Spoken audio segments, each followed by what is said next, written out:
बुद्धं नमामि, धम्मं नमामि, संघं नमामि।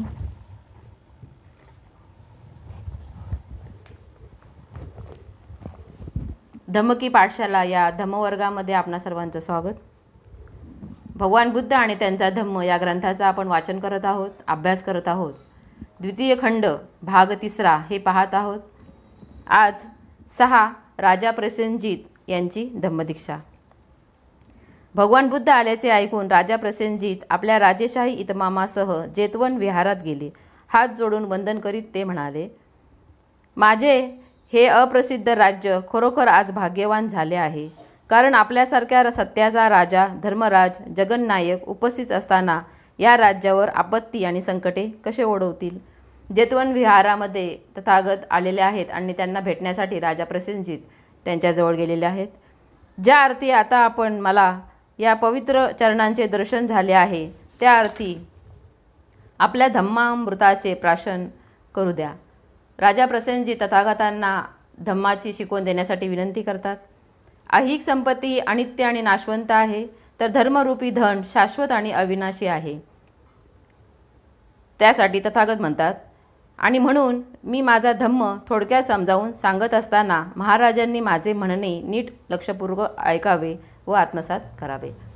तथागत राजा प्रसेनजीत यांना विनंती करतात की आपण जो मी धम्म सांगेन तो आपण नीट लक्षपूर्वक ऐकावा। आपली बरी वाईट कृत्ये नेहमी छायेप्रमाणे आपला पाठपुरावा करत असतात। सर्वात अधिक गरज कशाची असेल तर ती करुणामय हृदयाची। तथागत सांगतात, आपल्या प्रजाजनांना एकुलत्या एका मुलाप्रमाणे माना, त्यांच्यावर जुलूम करू नका। आपल्या प्रजेला ज्याप्रमाणे आपले आईवडील मुलावर प्रेम करतात, त्यांचं संगोपन करतात, त्याचप्रमाणे आपल्या प्रजेला सुद्धा राजांनी लक्षपूर्वक त्यांच्याकडे त्यांची काळजी घेतली पाहिजे। आपल्या कर्माचे परिणाम टाळणे आपल्याला अशक्य आहे, म्हणून आपण सत्कर्मच करावीत। आपण जे काही कृत्य करू, कर्म करू, त्याचे फळ त्याप्रमाणे आपल्याला मिळते, त्यासाठी आपण सत्कर्म करणे गरजेचे आहे, असे तथागत सांगतात। आपल्या हातून दुष्कृत्य होता कामा नये, कारण जे पेरतो तेच आपल्याला मिळते। प्रकाशातून अंधाराकडे आणि अंधारातून प्रकाशाकडे जाणारे मार्ग असतात। अंधारातून गडद अंधाराकडे आणि संधी प्रकाशातून अधिक उज्ज्वल प्रकाशाकडे जाणारे मार्गही असतात। तथागत सांगतात, अंधाराकडून प्रकाशाकडे तसेच प्रकाशाकडून अंधाराकडे जाण्याचा जसा मार्ग आहे, तसाच प्रकाशाकडून प्रकाशाकडे आणि अंधाराकडून अंधाराकडे जाण्याचा मार्ग असतो। सुज्ञ मनुष्याला अधिक प्रकाश पाहिजे असतो, म्हणून तो प्रकाशाचाच उपयोग करील। सुज्ञ जे आहेत, प्रज्ञावान जे आहेत, ते प्रकाशाकडून प्रकाशाकडे जाण्याचाच मार्ग स्वीकार करतील। मन उदत्त करा आणि निश्चित ध्येयावर निष्ठा असू द्या। सत्वर्तनाच्या राजधर्माच्या नियमांचे उल्लंघन करू नका। जे राजासाठी आवश्यक असे धर्म जो आहे प्रजेसाठी, त्याने त्याचा पालन केले पाहिजे। अशा प्रकारचा तथागत राजा प्रसेनजीत यांना उपदेश करतात। भगवान बुद्धांची अमृतवाणी राजाने अत्यंत आदराने ऐकली आणि अंतःकरणात साठविली आणि त्यांचा उपासक होण्याचे त्यांना वचन दिले। अशा प्रकारे राजा प्रसेनजीत हे उपासकाची दीक्षा तथागतांकडून स्वीकार करतात। 7 जीवकाची धम्मदीक्षा। जीवक हा राजगृहातील शालवती नावाच्या स्त्रीचा मुलगा होता। अनौरस असल्यामुळे जन्मल्याबरोबर ते एक मूल एका टोपलीत घालून मातीच्या ढिगावर टाकून देण्यात आले होते। त्या शालवती जी स्त्री आहे, तिचे पतीचा नाव माहिती नसल्यामुळे त्या मुलाला जन्मल्याबरोबर एका टोपलीमध्ये ठेवून एका मातीच्या ढिगाऱ्यावर ठेवण्यात आले होते। त्या मातीच्या ढिगाऱ्याजवळ बरेचसे लोक त्या मुलाकडे पाहत उभे राहिले होते। राजकुमार अभय त्या बाजूने जात होते। त्यांनी लोकांना विचारल्यावर त्यांनी सांगितले ते जिवंत आहे। त्या टोपलीतल्या मुलाला पाहून राजकुमार अभय त्या तिथून जात असताना त्यांनी पाहिले आणि त्यांनी विचारले की हे मूल जिवंत आहे की नाही। तर लोकांनी सांगितले की हे मूल जिवंत आहे, म्हणून त्या मुलाला जीवक असे नाव मिळाले। अभयाने त्याला दत्तक घेतले आणि त्याचे पालनपोषण केले। राजकुमार अभय यांनी त्या मुलाला दत्तक घेतले आणि त्याचे नाव जीवक असे ठेवण्यात आले। जीवक मोठा झाल्यावर आपण कसे वाचलो हे त्याला समजले आणि इतरांना वाचविण्याची तीव्र इच्छा त्याच्या मनात निर्माण झाली। जीवक हा मोठा झाला आणि आपल्याला इतरांनी कशा प्रकारे वाचविल्याने आपले लालन पोषण कशाप्रकारे झाले हे त्याच्या लक्षात आल्यानंतर त्यांनी इतरांनासुद्धा त्याचप्रमाणे वाचविण्याचे ठरविले.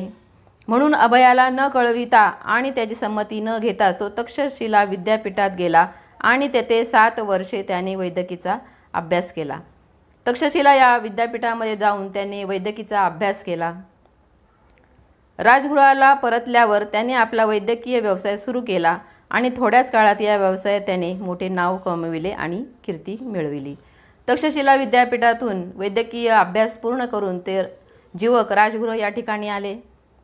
साकेत येथील एका श्रेष्ठीची बायको ही त्याला मिळालेली पहिली रोगी होती. राजगृह येथे त्याने बिंबिसाराला त्रासदायक अशा भगंद रोगापासून मुक्त केले होते.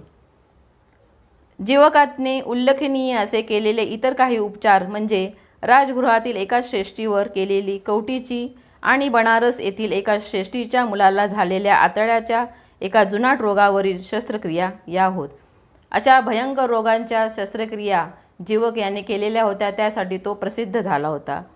राजा आणि राजस्त्रिया यांचा राजवैद्य म्हणून जीवकाची नेमणूक झाली होती.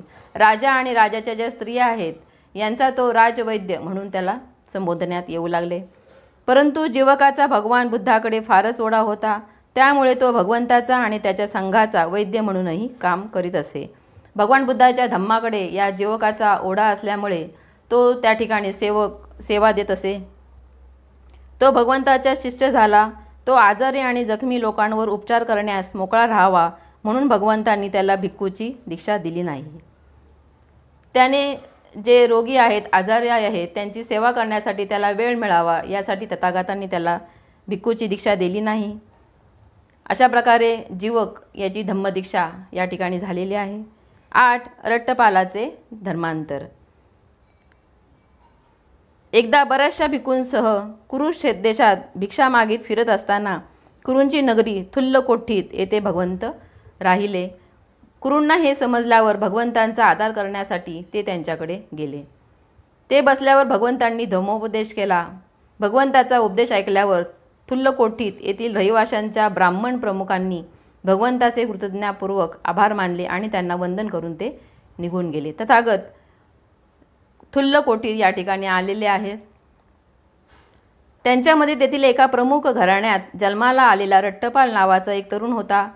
त्याच्या मनात विचार आला, माझ्या समजुतीप्रमाणे भगवंतांनी दिलेल्या उपदेशानुसार कौटुंबिक जीवन जगणाऱ्या माणसाच्या दृष्टीने संपूर्ण शुद्ध आणि निर्दोष असे उच्च जीवन जगणे ही सोपी गोष्ट नाही. तथागतांनी थुल्लकोटीत या ठिकाणी जो उपदेश केला त्या उपदेश रट्टपाल याने श्रवण केला आणि त्याला असा प्रश्न पडला की तथागतांनी जी शिकवण दिलेली आहे, तो धम्ममार्ग सांगितलेला आहे, तो एक कुटुंबामध्ये राहून त्याचे पालन करणे अशक्य आहे. मी केस कापून टाकले, माझी दाढी काढली, पीतवस्त्र धारण केले, गृहत्याग करून गृहहीन परिव्राजक झालो तर काय हरकत आहे. कौटुंबिक जीवनात राहून हे काही शक्य नाही, त्यासाठी आपण जर परिव्राजा केली तर काय हरकत आहे असा तो विचार करतो. भगवंतांना वंदन करून त्यांनी आपल्या मनातील विचार त्यांना सांगितला आणि परिव्राजा व उपसंपदा देऊन त्यांच्या संघात आपल्याला प्रवेश देण्याची त्याने विनंती केली. भगवान बुद्धांनी विचारले, असे करण्यास तुला तुझ्या मातापित्यांची संमती आहे काय? नाही भगवान. ज्यांना त्यांच्या मातापित्यांची संमती नाही त्यांना मी प्रव्रजा देत नाही असं तथागत रट्टपालाला म्हणतात. महाराज, ती संमती मिळविण्याचा मी प्रयत्न करीन. आईवडिलांची पुढीलप्रमाणे उत्तर दिले की त्यांनी रट्टपाल हा आपल्या आईवडिलांकडे गेला आणि संमती मिळवण्याचा प्रयत्न करू लागला.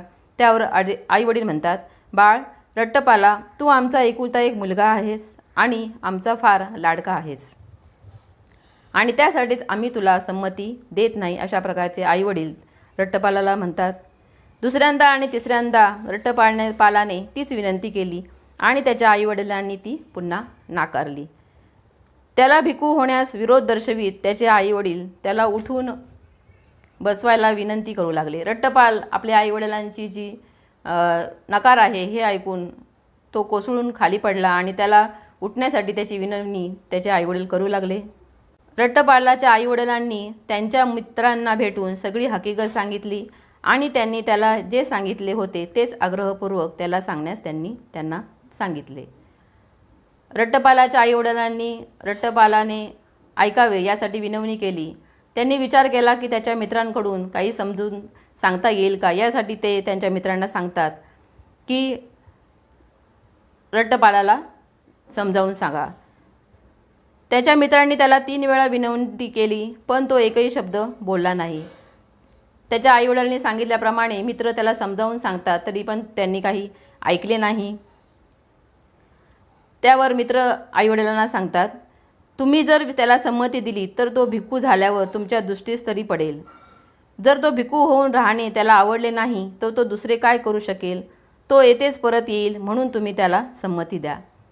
मित्र म्हणतात, रट्टपाल काही ऐकत नाही, आपण त्याला भिक्खू होण्यासाठी संमती द्या.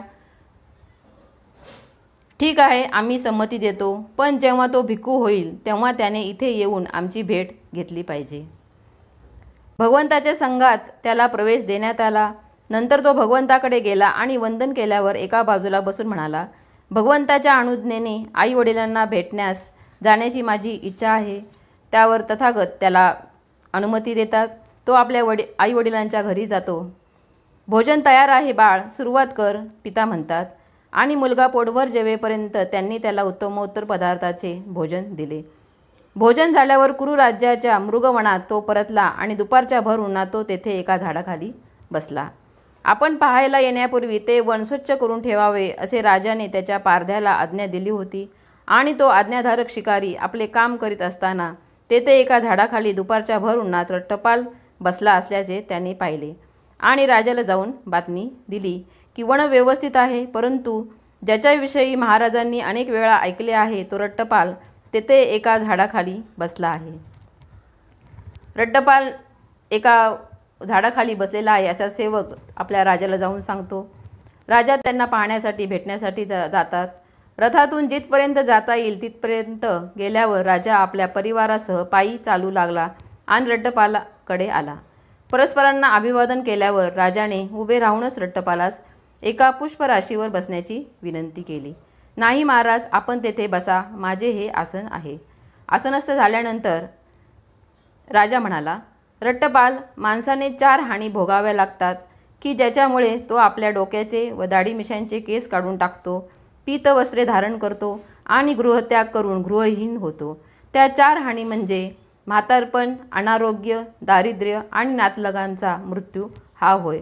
राजा रट्टपालाला सांगतात की जे 4 हानी आहेत की ज्याच्यामुळे तो परिव्राज्य ग्रहण करतो. तुला असे काय समजले की किंवा तू काय पाहिलेस की ऐकलेस की ज्याच्यामुळे गृहत्याग करण्याचा मार्ग तू पत्करला, असा प्रश्न राजा रट्टपालाला विचारतो. रट्टपाल त्यावर म्हणतात, महाराज, मी गृहत्याग करून गृहहीन झालो याचे कारण असे की ज्ञानी आणि दार्शनिक सम्यक संबंधांनी सांगितलेले 4 तत्वे मी समजावून घेतली, पाहिली आणि ऐकली. ती 4 तत्वे अशी आहेत.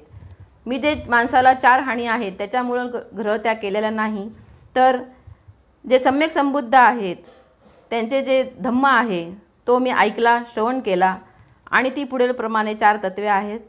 जग अनित्य असून सतत बदलत आहे. 2. जगाला रक्षण करता आणि पालन करता असा कोणीही नाही. 3. आपली कशावरही मालकी नाही, प्रत्येक वस्तू मागे ठेवूनच आपल्याला गेले पाहिजे. 4. तृष्णेच्या आहारी गेल्यामुळे जगात दुःख आहे आणि त्यामुळे जगात अनेक उणिवा असून ते सारखे धडपडत आहेत. अशा प्रकारचे भगवंताचे 4 तत्वे आहेत की ज्याच्यामुळे मी हा मार्ग स्वीकारला आहे. विलक्षण, खरोखरच उत्कृष्ट, राजा म्हणाला. भगवंतांनी सांगितले ते किती बरोबर आहे. रट्टपालाने 4 तत्वे सांगितल्यानंतर राजाला ते मान्य झाले आणि ते म्हणाले की खरंच हे अत्यंत उत्कृष्ट आहे. अशा प्रकारे रट्टपाल यांची धम्मदीक्षा या ठिकाणी आपण अभ्यास केलेला आहे. आपण ग्रंथाचे वाचन करत आहोत, अभ्यास करत आहोत. आपणाप्रती मंगलकामना. नमो बुद्धाय. जय भीम.